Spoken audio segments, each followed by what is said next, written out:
জুমার নামাজ পড়ে আসা এই যে বড়াতে গরম গরম ভাত আর ডিম ভাজি সেই স্বাদ দেখো মরিচ যদি মধুর মতো লাগে এটা দেন না বড় ভাই ঠিক আছে বিয়েটা করেন তাই শান্তিটা পাবে জুম্মা নামাজ পড়ে আয়া বইরাতে গরম গরম বিরিয়ানি সেই স্বাদ।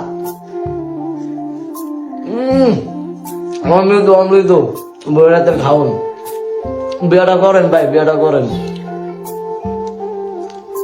মরিচ যদি মিষ্টি লাগে ওটা বাহা শেষ। এটা কোনো কথা ভাই? শেষ পর্যন্ত এইভাবে কপি করলে নাম করে ভাই, অন্তত আমার একটা মেসেজ দিয়ে কই দিন ভাই, আমি আপনার একটা ব্যবস্থা করে দিতাম। আহা ভিডিও কপি করে আবার বললো কইজন না, অন্তত পক্ষে মেসেঞ্জারের মধ্যে শেফালি জামাইর একটা মেসেজ দিতি, শেফালি রে তোর বাসাত ফাড়াই দিও দেরি, শেফালির এত তুমি দু অমৃত হাইতাতি টিয়া ফাঁসত দিলে দিতি দেরি, হন সমস্যা আছে না, হন সমস্যা নেই।